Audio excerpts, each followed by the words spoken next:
Hey everyone, I'm Jay. And I'm Sean. And today we are remembering some people that we lost this week.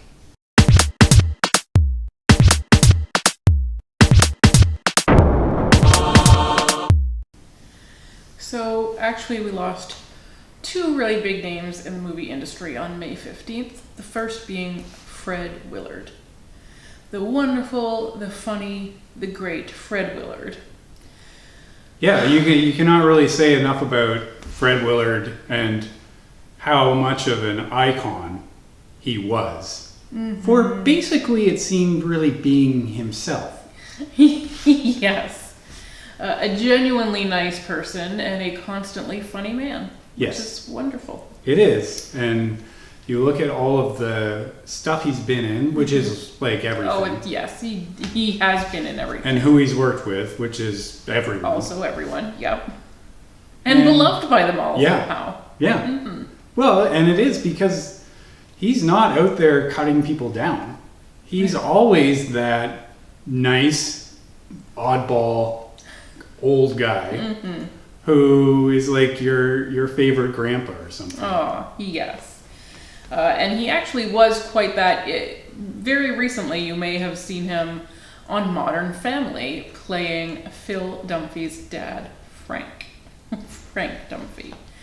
A wonderful role. It's kind of crazy, really, how even as he's quite an aged man, I think he was 86 when he died, and his daughter said the fantastic age of 86. And indeed, you have lived a good life at 86. And yet, he was still working. He's not retired. In fact, later this month on Netflix, you will be able to see him in Space Force, the new Steve Carell series. So he was literally working right up until his death. So it may have been old age that got him, but we didn't really see it coming, and he never seemed to slow down. No. And he didn't really seem to age that much. That's right. He's as long as we've been alive and knowing him, he's been an old guy. That's right. So he is sort of a master of improv. Perhaps we'll start there because you and I really appreciate him for all of the mockumentaries he's done with Christopher Guest. From the most recent Mascots all the way back to This Is Spinal Tap, Fred Willard is there, and even though they are always very big ensembles of very funny people, he always is able to shine. He's always got a great contribution. And he's not an attention hog. He plays off other people. It's always fun to watch him. Yes, it is. Mm-hmm. Of course, he's been in other stuff too. And like Sean said, almost every TV show, and especially comedies, that has ever been on since The Love Boat all the way up to one that's still not even out on Netflix yet, he has done a guest appearance on nearly everything. You may have seen him in Anchorman. You may have seen him in Harold and Kumar, in Austin Powers. He was a voice in Wall-E. He was not just a voice either in Wall-E. That's true. He makes an appearance in what is otherwise an animated movie. Yes, that's right. He's the captain CEO he's something to do with the company that's running Earth. Yes, that's right. So, I mean, he has really run the gamut. If you don't know his name, you do know his face. And I will miss seeing him and stuff. Absolutely. Well, when he came on the screen, it was just a ray of sunshine. Where you know what you're going to get. And it's going to be funny. And it's going to be uplifting. Yes. That's right. So I think he was a stand-in grandpa for a lot of us. And so we will miss him. Yep. So the other death in the industry that is perhaps a little overshadowed by the very well-known Fred Willard is a director named Lynn Shelton.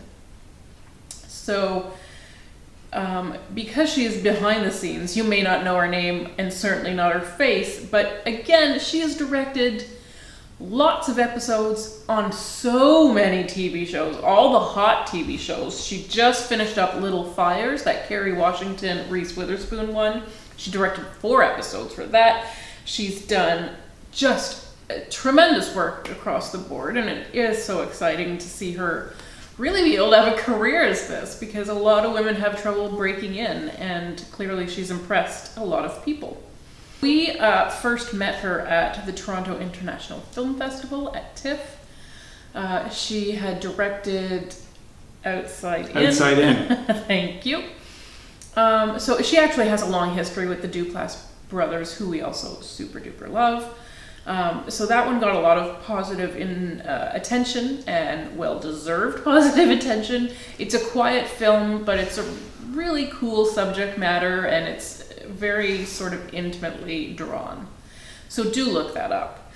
Even more recently, she did Sword of Trust, which is oddly funny. It's about a woman who is expecting to inherit some money from a dead relative, and instead all she gets is a sword that is supposed to be a proofer item, an item that is going to help people prove that the Civil War was won by the South.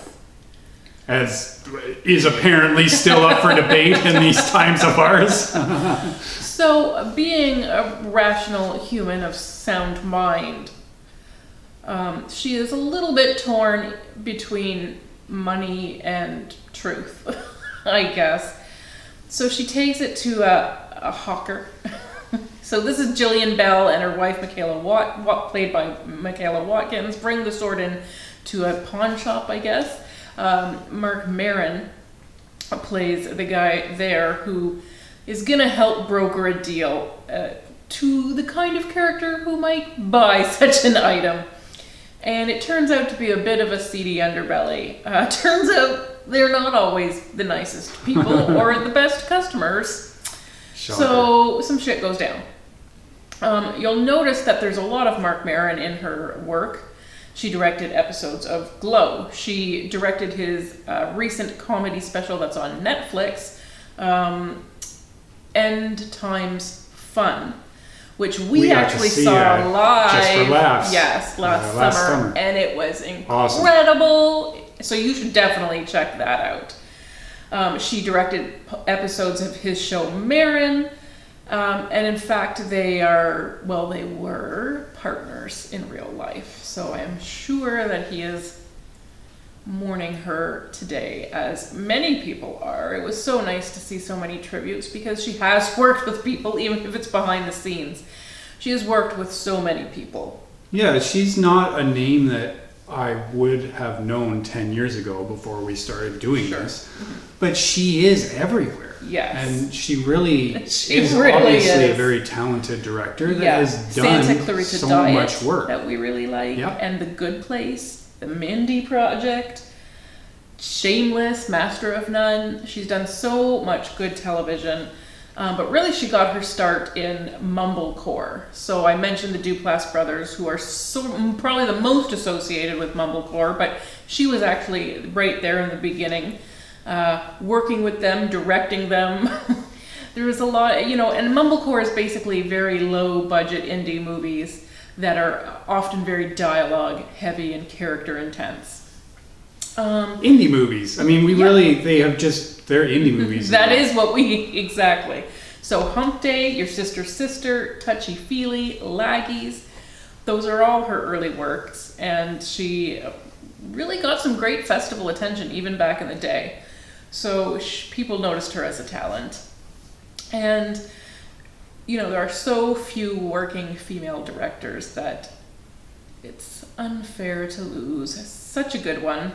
Very, very young. She was not only in her 50s. She died of a blood disorder that she has had. So it is very sad.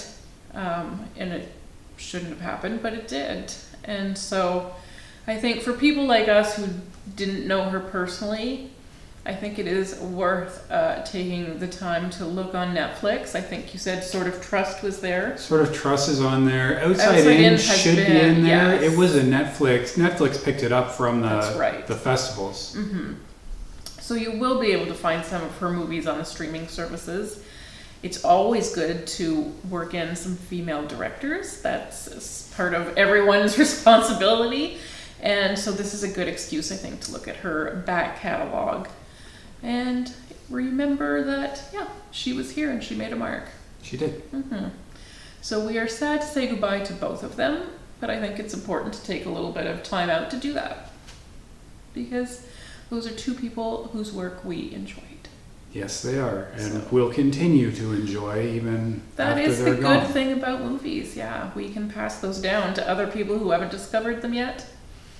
And yeah, I guess that's what we're doing. Yeah. So, happy watching. Bye.